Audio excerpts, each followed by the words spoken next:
তিন ধরনের মা জাহান্নামে যাবে। সকল মাই কিন্তু সকলের কাছে দামি, কিন্তু এমন কিছু মা আছে যে সকল মায়েরা সন্তানদের মাঝে ঝগড়া ফাসাদ সৃষ্টি করে দেয় এবং তারা নিজের স্বার্থের জন্য এমন কিছু কাজ করে যেটা আল্লাহ পাক রব্বুল আলামিন পছন্দ করেন না, নবীজি সাল্লাল্লাহু আলাইহি সাল্লাম পছন্দ করেন না। এমন কিছু মাও আমাদের সমাজে আছে যে সকল মায়েরা সন্তানদের উপরে এমন কিছু কাজ করে যার কারণে সন্তানের ভবিষ্যৎ নষ্ট হয়ে যায়। সুতরাং এ বিষয়ে আমাদের অবশ্যই সতর্ক থাকতে হবে। মা সকলের কাছেই দামি, মায়ের পায়ে নিচে আল্লাহ তাআলা সন্তানের বেহেশত রেখেছেন, এটা নবীজি সাল্লাল্লাহু আলাইহি সাল্লাম নিজে বলে দিয়েছেন। কিন্তু কিছু মা এমন রয়েছে যে সকল মায়েরা সন্তানদের ভালো চায় না, অথচ আপনার প্রতিবেশী যারা আছে, আপনার কাছের লোক যারা আছে, সকলের কল্যাণ কামনা করতে হবে। তবে তিন ধরনের মা। এক নাম্বার হচ্ছে যেই সকল মায়েরা নিজের স্বার্থের জন্য ছেলে অথবা মেয়ের সংসার নষ্ট করে দেয়।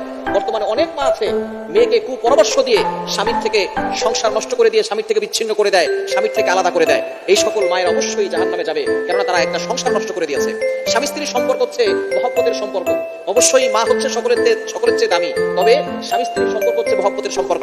শয়তান এই স্বামী স্ত্রীর সম্পর্ক বিচ্ছিন্ন করতে সবচেয়ে বেশি খুশি হয় যখন স্বামী স্ত্রীর সম্পর্ক বিচ্ছিন্ন হয়ে যায়।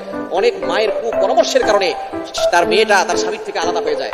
যেই মা নিজের স্বার্থের জন্য তার ছেলে অথবা মেয়ের সংসার নষ্ট করে দেয়, সেই মা অবশ্যই গুনাহগার হবে। এজন্য এই সকল কাজ থেকে আমাদেরকে দূরে সরে আসতে হবে।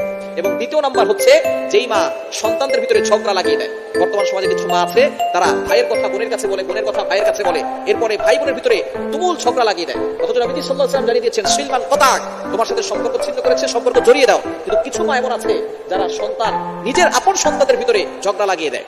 ভাইয়ের কথা বোনের কাছে বলে, নিজের সন্তানের কথা নিজের ছেলের কথা তার মেয়ের কাছে বলে, মেয়ের কথা তার ছেলের কাছে বলে, যার কারণে ভাই বোন বছরের পর বছর চলে যায়, তারা কথা বলে না।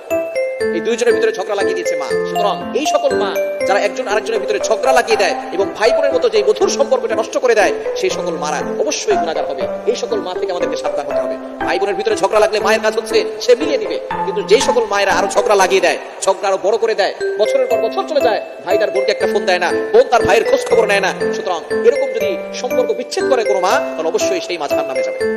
এবং তিন নাম্বার, যেই মা অন্যায়ভাবে সন্তানকে অভিশাপ দেয়, অন্যায়ভাবে সন্তানকে অভিশাপ দেয় এবং সন্তানকে গালিগালাজ করে, অবশ্যই মায়ের অধিকার আছে, কিন্তু সন্তানের কোনো অন্যায় নাই। নবীজি সাল্লাল্লাহু আলাইহি ওয়াসাল্লাম এই বিষয়ে জানিয়ে দিয়েছেন, নারীরা দুইটি কারণে জাহান্নামে বেশি যাবে। বুখারী শরীফের হাদিস, নবী সাল্লাল্লাহু আলাইহি ওয়াসাল্লাম মিরাজ থেকে আসার পরে নারীদেরকে সম্বোধন করে বলে দিয়েছেন, ইয়া মাশারা নিসা, হে নারী সম্প্রদায়, তোমরা তাসাদদাকনা, বেশি বেশি করে সদকা করো।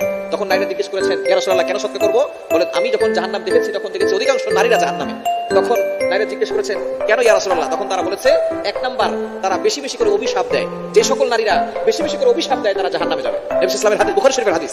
এবং দ্বিতীয় নাম্বার হচ্ছে স্বামীর অকৃতজ্ঞ স্ত্রী যারা আছে, স্বামী এত কিছু দেওয়ার পরে বলে, তুমি আমাকে কি দিয়েছো, এই সকল মায়েরা জাহান্নামে যাবে। সুতরাং এই তিনটি জিনিস যে সকল মায়েরা করবেন, অবশ্যই সাবধান। আপনার সন্তানের সংসার নষ্ট করবেন না, আপনার নিজের স্বার্থের জন্য তাদের সংসার নষ্ট করবেন না, তাদের জন্য দোয়া করবেন। এবং সন্তান যদি খারাপ হয় তাদের জন্য কখনো বদদোয়া দিবেন না, তাদের জন্য দোয়া করবেন, কারণ মায়ের বদদোয়াও কবুল হয়ে যায়। এখন